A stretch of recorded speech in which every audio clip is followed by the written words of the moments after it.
और एक चीज आप और गौर करिएगा कि एक ही दो अब ऐसे नेता बचे हैं कैबिनेट में जो अटल बिहारी वाजपेयी की मंत्रिपरिषद का हिस्सा थे। एक तो राजनाथ सिंह है, बिल्कुल, है ना, और उसके अलावा मुझे कोई ऐसा दिखता नहीं। मुख्तार अब्बास नकवी। देखिए, जब सौरभ, बड़ी इंटरेस्टिंग कहानी है। जिस दिन राजदीप से हम डिस्कशन कर रहे थे कैबिनेट में, तो अगर आप देखिए 2014 के अंदर अरुण जेटली, राजनाथ, सुषमा स्वराज, वेंकैया नायडू, रविशंकर प्रसाद, शाहनवाज हुसैन, तमाम बीजेपी के करीब 1 दर्जन के करीब वाजपेयी एरा के नेता थे। कुछ नहीं रहे, कुछ उपराष्ट्रपति बन गए। पिछले में 2019 में 4 बचे थे। एक लेवल पे तो अगर आप देखिए, अटल बिहारी वाजपेयी जी की जो सरकार थी, वो बहुत सारे नेताओं को पॉलिटिकल प्लेटफॉर्म पे, नेशनल लेवल पे लेके आई। इसमें राजनाथ सिंह यूपी से लाए गए, प्रमोद महाजन आए, वेंकैया नायडू आए, तमाम लोग मंत्री बने। पहली बार नेशनल कैबिनेट लेवल की उन्होंने राजनीति और एडमिनिस्ट्रेशन सीखा। इसमें नवीन पटनायक भी थे, इसमें नीतीश कुमार भी थे। यानी ये नेता उस टाइम पे नेशनल लेवल पे अटल बिहारी की देन थे। उमर अब्दुल्ला को मंत्री लिया। हाँ, तो उसमें क्या था कि अटल बिहारी वाजपेयी का एक फॉर्मूला इसमें अपनाया गया कि नए लोगों को पहली बार पहल ऐसी दी गई है नेशनल लेवल पे कि अनुराग ठाकुर कैबिनेट मंत्री बन गए हैं, भूपेंद्र यादव को ब्लीड इन किया गया है। नए नेता ऐसे ही बनते हैं। हम लोग कहते थे कि टैलेंट नहीं है, तो शायद एडमिनिस्ट्रेशन में नए नेता, ज्योतिरादित्य सिंधिया आए हैं, एडमिनिस्ट्रेशन में नए नेताओं की पैठ बनेगी, बीजेपी के लिए फ्यूचर लीडर क्रिएट होंगे। लेकिन वाजपेयी जी से ये सबक होते होते ये बात भी है कि वाजपेयी एरा जो है, ऑलमोस्ट वो जो बीजेपी की क्रॉप थी, वो वर्चुअली इस कैबिनेट में आते आते मैं कहूंगा कि वर्चुअली खत्म हो चुकी है।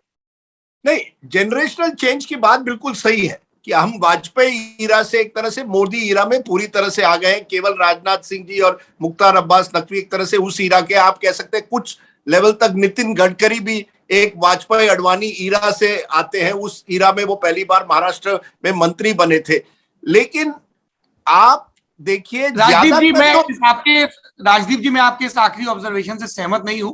अगर आप राज्य के लेवल पर देखेंगे तो ये सारे लोग जो मंत्री बने हैं, बहुत सारे हैं। जब हम इधर की बात कर रहे हैं तो हम सेंट्रल कैबिनेट में रिप्रेजेंटेशन की बात कर रहे हैं। नहीं, मैं इस तरह सीनियरिटी की वजह से, देखिए नितिन गडकरी का जो पॉलिटिकल करियर है, आज जो बने हैं ना, ज्यादातर जो है, एक बात आप देखिए, कई राज्यसभा से आए हैं। ये बहुत बड़ी बात है। ये पुराने कांग्रेस में बहुत हुआ करता था।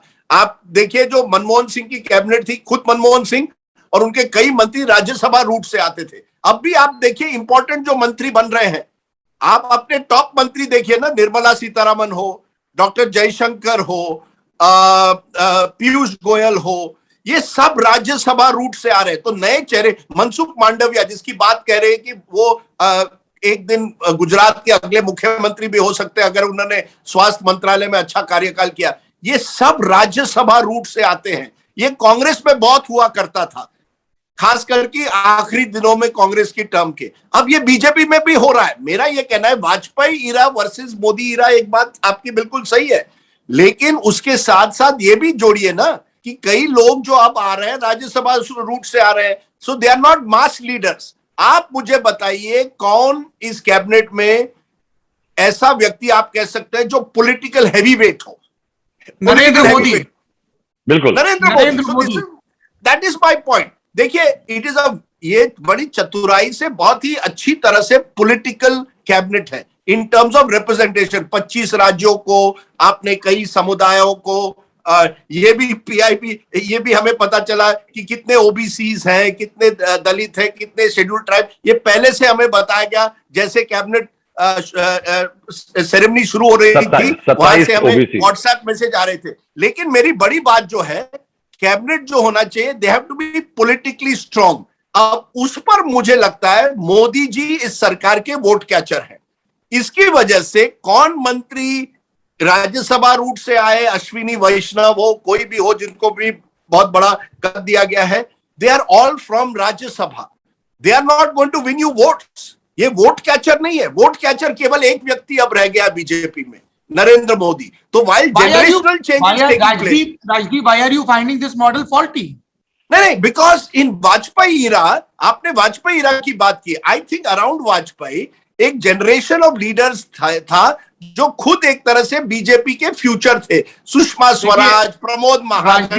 राजदीप जी, मेरा कहना है, आप देखिए राजदीप जी, ऐसा है कि हमारे यहाँ हिंदी में और थोड़ा सा संस्कृत निष्ठ हिंदी में एक बात कही जाती है कि विगत वैभव का गान करने से बसंत लौट नहीं आता।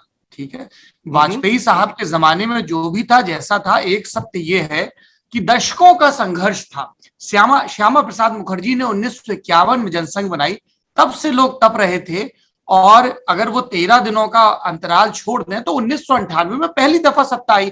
तो जो व्यक्ति संगठन के थे, जो प्रचारक रहे, जो रहे, वो सब के सब आपके सरकार में आ गए। आपने संगठन किसको सौंपा? कुशाभाऊ ठाकरे को सौंपा, जरा कृष्णमूर्ति को सौंपा, और लोगों को सौंपा जो अच्छे भद्र व्यक्ति थे, लेकिन the kind of aggression you need to build the organisation, जो आपको मोमेंटम मिला है पावर से, वो नहीं था। 2014 में ये तो हमें एक बड़ा क्लियर डिफरेंस दिखता है ना, कि उन्होंने सत्ता चलाई लेकिन संगठन को मजबूत करते हुए चलाई। आप जो कह रहे हैं कि राज्यसभा के रास्ते, एक ये आर्ग्यूमेंट होता है कि चूंकि लोकसभा है, लोगों ने डायरेक्ट चुना है, तो उनके नुमाइंदों को आप लें। पर दूसरी तरफ आप देखिए कि उसी पब्लिक स्फीयर में हम बात करते हैं लेटरल एंट्री की, उसी पब्लिक स्फीयर में हम बात करते हैं कि eight the end of the day cabinet सिर्फ पॉलिटिकल हैवीवेट्स को एकोमोडेट करने की जगह भर नहीं होनी चाहिए कि अच्छा भाई आपको असम से 2 लेने हैं, कर्नाटक से 4 लेने हैं, यूपी से 7 लेने हैं तो ले लिए। That is one factor, that you manage that caste balance, you manage the political aspiration. और इसीलिए हमेशा ये बात कही जाती थी कि एक मुख्यमंत्री अपने राज्य की राजधानी में बैठता है जिसके नाम के आगे मुख्यमंत्री लगा होता है, और दूसरा सीएम इन वेटिंग होता है जो केंद्र में कोई काबीना मंत्री बना होता है। वो बैलेंसिंग एक्ट चल रहा है। लेकिन आपने देखा कि वहां यहां तो ये हाल है कि मंत्री ये बात कहते हैं कि जिस दिन आपने अपनी एस्पिरेशंस को प्रकट कर दिया, उस दिन से आपकी जो आर ग्लास है, जो रेत घड़ी है, वो उल्टी हो गई है। नहीं, मैं ये कह रहा हूं कि केवल अगर आप इस कैबिनेट रिशफल को पॉलिटिकल बैलेंसिंग एक्ट या राजनीतिक दृष्टि से देखें, जो चुनाव आ रहे हैं या जो चुनाव खत्म हो गए, जैसे बंगाल में, बहुत ही चतुराई से किया गया है, बहुत ही चतुराई से।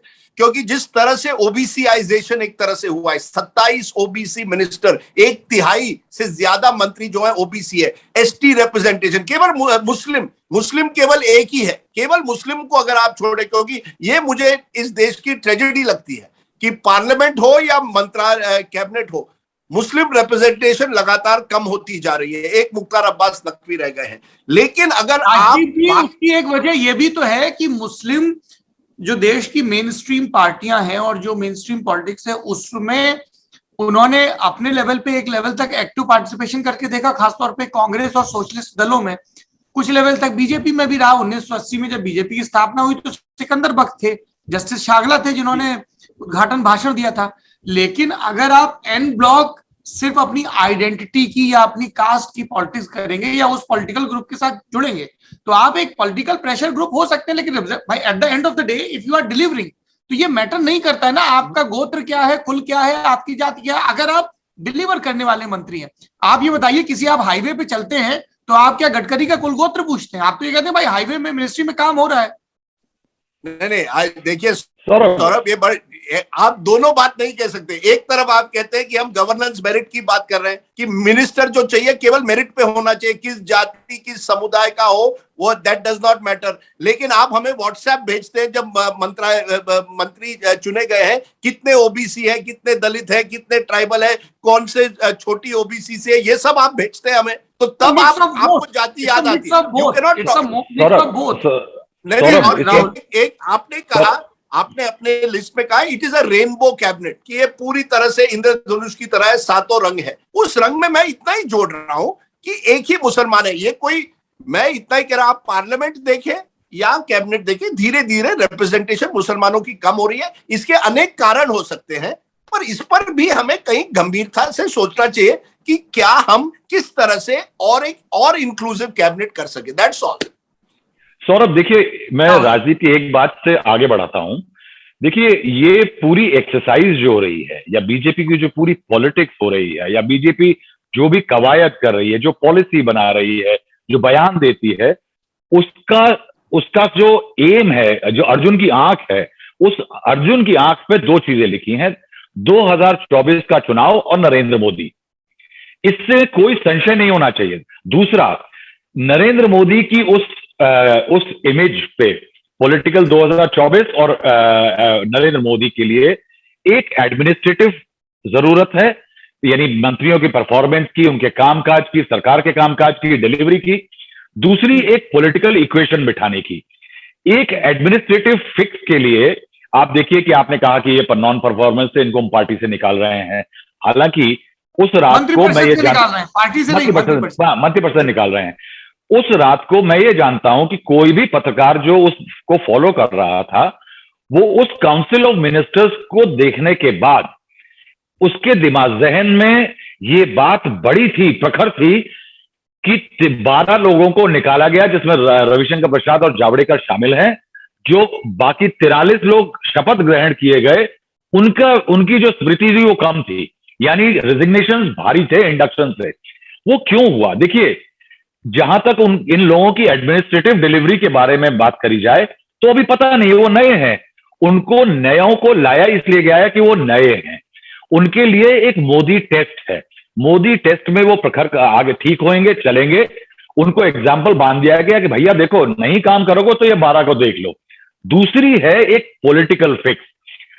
कोरोना में चोट लगने के बाद अगर पॉलिटिकल नुकसान भी हुआ है, जैसे यूपी है, तो उस पॉलिटिकल फिक्स को नरेंद्र मोदी जी के लिए फिक्स करने के लिए नरेंद्र मोदी जी ने क्या किया है कि 27 ओबीसी की मैसेज पहले ही भेज दिया गया।